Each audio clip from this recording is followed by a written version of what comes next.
there's a big city morgue that's been inundated with people trying to view the bodies. There was a rumour that helicopters were being used to bring the bodies into the Kathmandu airport. So hundreds of people flooded there, hoping to get the news nobody wants to hear. It's a big country. The infrastructure is not great. Getting around is difficult at the best of times. And with the damages to the roads, to the bridges, to the power networks, to the mobile telephone connections, it's incredibly difficult. More than 350 people are now known to have been killed in the flash floods on the Nepal-Tibet border. There are fears that a second flood is imminent. Britain has offered £5 million to help the Nepalese government with the relief effort going on. And here's the Prime Minister, Andy Burnham. These are such distressing scenes coming out of Nepal, and we feel for the people there and everything that they're going through at this moment in time. Such devastation of communities, and already, sadly it seems, such huge loss of life. In the past, Nepal has been there for Britain in our hour of need, and we will be there for Nepal in its hour of need right now. So the immediate offer that the Foreign Secretary has relayed to the Nepalese government is an offer of first responders, search and rescue support. Britain excels in this, and we're there and we're ready to be deployed. Obviously, it's a matter for the Nepalese government, but that is available. Financial support has been put on the table as well. Of course, British nationals missing as well, and we need to support that search and rescue effort. The Prime Minister speaking earlier. Now, first then, to David Brown, the Times chief news correspondent. Hello to you, David, and welcome. Can you tell us where you are and a bit about what you see? Yeah, hello, John. I'm outside the Kathmandu Trauma Centre. It's a dreadful sight, John. Their police have set up a table where they have the list of the names of the missing 579 people, the 31 patients who survived the flood here, and there's a steady stream of families coming up, desperately scouring these lists, looking for any information about their family and their friends. And at the unit where you are, and from what you've seen, we're talking then, are we, about victims of this disaster of every age and having suffered what kind of injuries?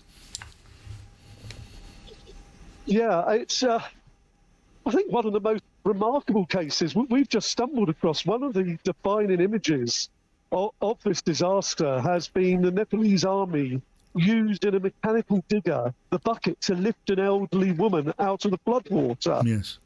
And we bumped into her in a hospital ward.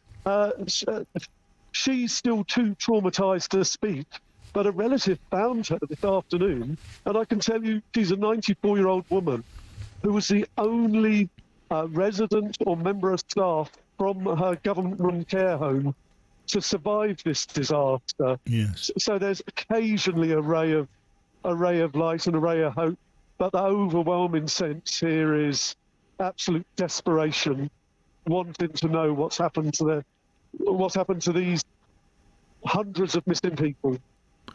Yes, I mean, I think an awful lot of us, David, would have seen some images of, I think, the elderly lady you're talking about being borne along by at the front of an earth mover. And again, from what you say, seems to be bearing out what would be the impression that so many of us have now seen the images of crowds of people trying desperately to escape the oncoming flood and then being utterly overwhelmed by the volume and the speed of the water. The deaths that we've heard about reported officially, the presumption will be that the numbers will get worse, and probably much, much worse. Yeah, indeed. They are remarkable images, speaking to people who've survived them. It's an old cliche, run for your life. This really was the look round, the roar of this water, the mud, the debris. And then the ones who were lucky enough to be a bit higher up survived, and those who were a little bit further back are missing. And I think the presumption for many of them now is that they haven't survived, John. Yes. What can you tell us about the state of the rescue and recovery operation, David? I mean, we know that it is such an inaccessible area, and the flooding would have made problems of transport and movement of every kind so much worse. But how is the rescue and recovery operation coping? Yeah, I mean, that is the key problem. So much of the transport infrastructure was wiped out in this disaster that the authorities are actually struggling to reach these areas.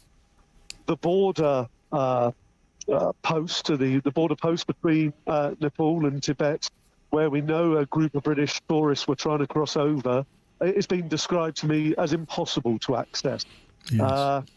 Lots of it, to get anywhere near, you face a 3-mile drive from Kathmandu and then a lengthy walk to get to the heart of the area. I mean, this is an enormous task in extremely difficult terrain. I don't know if you can hear in the background, there is now an enormous downpour of rain and much heavier rain expected, which is just going to make this rescue operation even more difficult. Yeah, and we're talking about an enormously sensitive area politically on the border of Nepal and Tibet, and on the Tibetan side in particular, getting any kind of flow of information out of the authorities is going to be a painstaking and difficult business. We may never know the full cost of this disaster. Yeah. In Nepal, the information sharing has been extraordinarily helpful. As I say, I'm looking across now. There's these police officers being extremely helpful, comforting those traumatized relatives, going through the lists of names with them, trying to give them any clue as to, we've registered your father, your brother as missing, or guess what, they're in this hospital, they may not be conscious, but they're there and you can go up and see them.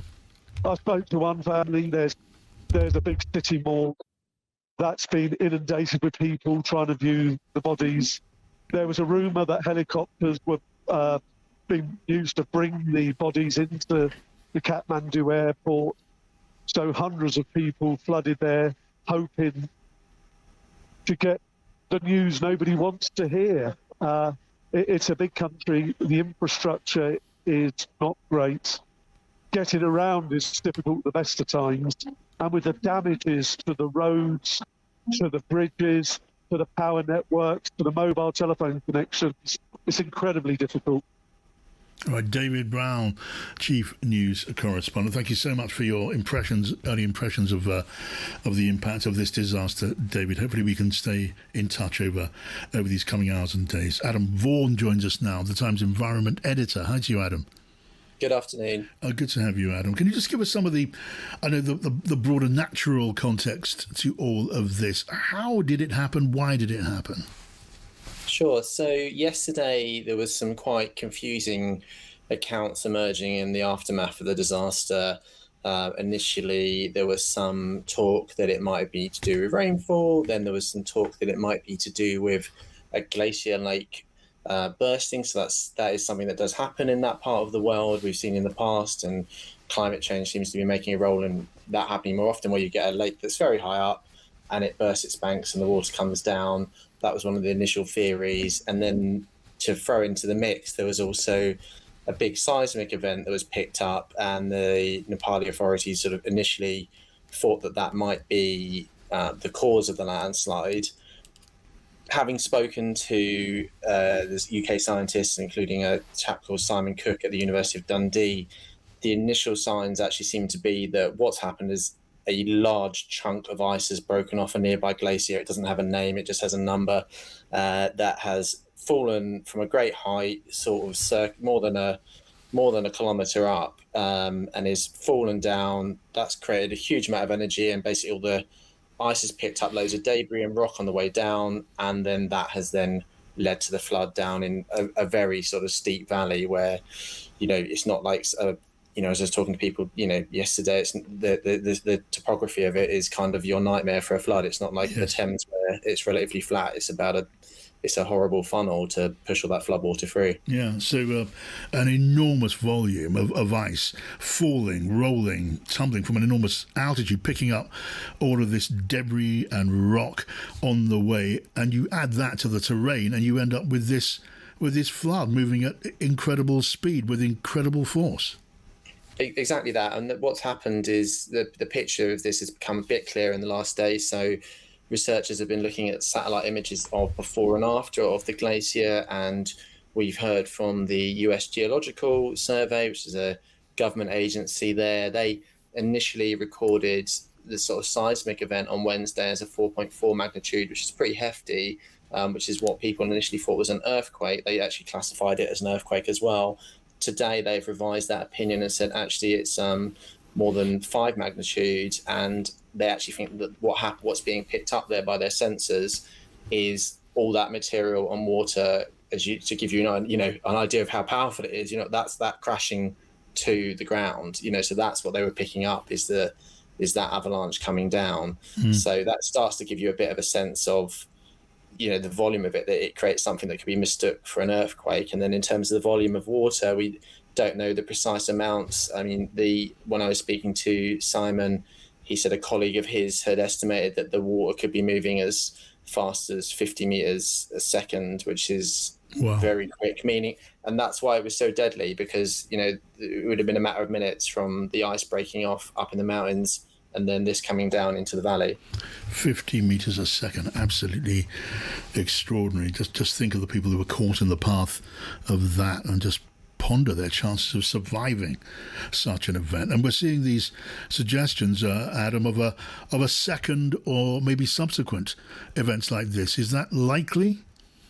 I think it's unclear at this stage. It was very the picture was very muddy yesterday. People weren't even sure what had happened to all that water and debris when it had come down from the mountain. There was some speculation that it may have created a sort of natural dam in the river, and then the water was then sort of backing up behind that to create a lake, which then burst through. There's been some reports today that there is, some sort of barrier in the river. So it's unclear. Unfortunately, we've heard that, there's some rainfall as well. So that's not going to help. It's developing, John, and I must be honest with you, the picture's not entirely clear right now. No, understandably so. Adam, thanks so much for that expert analysis, and thanks again to David Brown, Times correspondent, reporting from the scene in Nepal.